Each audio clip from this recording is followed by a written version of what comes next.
Okay, so here's an eye level. Now, let's say I have a person here.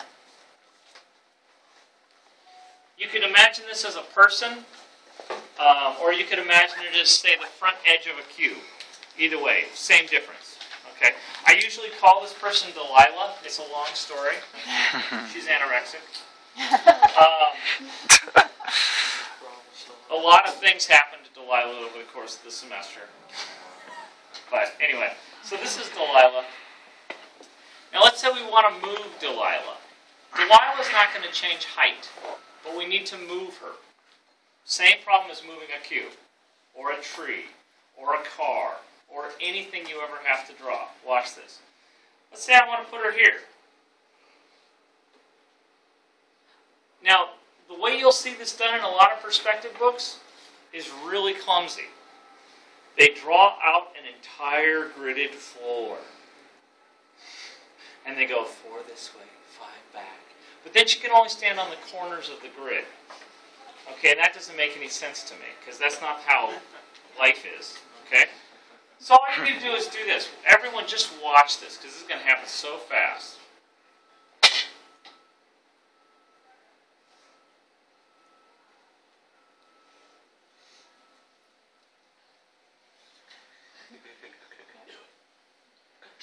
That's it.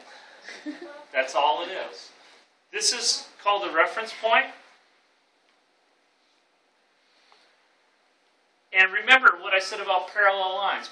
Parallel lines will appear to converge to a point. So, if these lines are parallel, the line along the ground and the line at the height of Delilah, and they go to that point, and that's an arbitrarily chosen point, or actually it's a found point. I didn't choose it, I found it by drawing from her feet to where I wanted her to be. I hit a point on the eye level, and then I just came back to connect to the head. Now, do you see that any vertical I draw here, it's like creating a fence. Any vertical I draw here will be an object of exactly the same height as Delilah. Alright? Well, let's say things are a pain in the neck. Let's say we wanted her here. Okay? Now if I go like this, it doesn't work very well.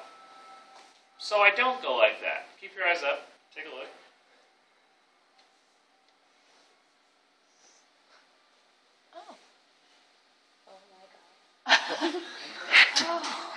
Oh my God.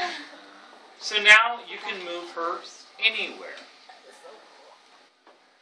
So for instance, that second cube you had to draw, you just take the height and just go boom, off the eye level. Boom, boom, boom, boom, boom, boom.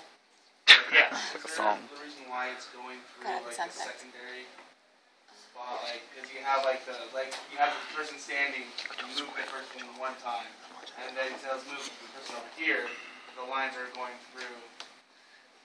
Well, the reason I chose that location was because that saved me from drawing a line.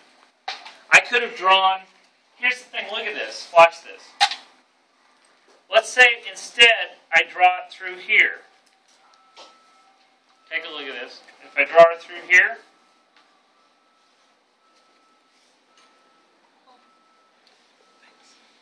I get the same thing. So it doesn't matter. It's just wherever it is convenient. Okay? What? Wherever it's convenient. Yeah.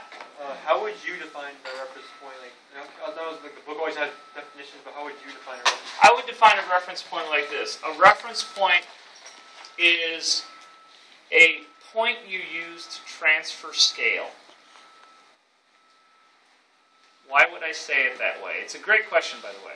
Why would I say it that way? I would say it that way because I don't want you to confuse reference points and vanishing points and measuring points and all the other points we're going to deal with.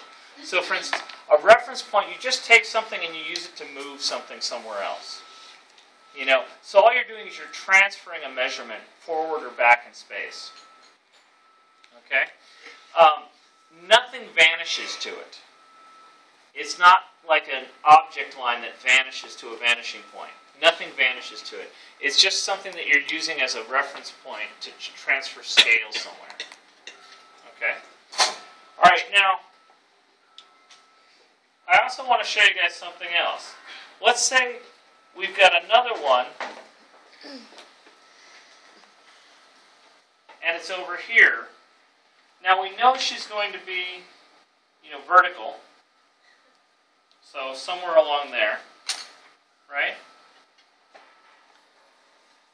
But let me ask you something. Well, let me just do it like this. Well, let me just show you. All right. So let's say we want to put her here. Watch carefully. Here's the eye level. I'm drawing parallel.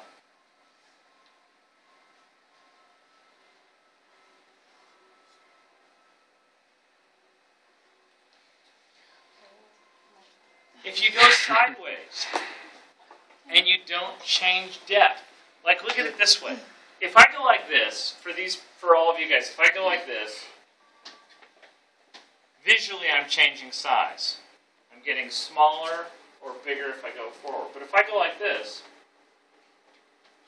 I don't change size visually. I'm staying at the same depth, I stay the same size.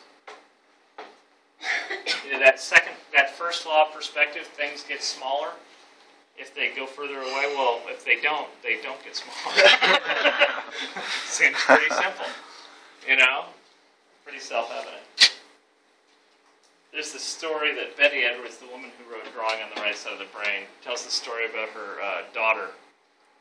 Her daughter was like 3 years old or something, and they were at the airport. And they were Grandma was flying home, so they take Grandma to the airport. The little girl, this is pre-9/11, the little girl watches her get on the plane and then watches the plane taxi, watches the plane fly away, and she's like this. And when the plane finally disappears from view, she turns to her mom and says, "So if Grandma gets smaller when she goes away, does she get bigger when she comes back?" A 3-year-old with a grasp of perspective. So, you guys, does this all make sense? So now you can build a cube that's perfect. You can rotate it. You can move it. Pretty simple. All right, let me show you an additional thing. My God, I love this. Pictures. It's so cool. What is the 434? What was that? What is the 434? It's the third diagram on the fourth day. So I can kind of keep track. Alright, you guys. Now, this next thing, I could do this with a cube, but I'm just going to draw a box. A random box. And actually, it's kind of even a better demo that way. Now, one of the other things is I have to keep my vanishing points on the page. When you guys are sketching, generally your vanishing points are going to be way out. Okay, because you're trying to do a drawing on the page. In my case, I'm doing the diagram, and I need you to understand what's going where, so I keep the thing a little bit smaller.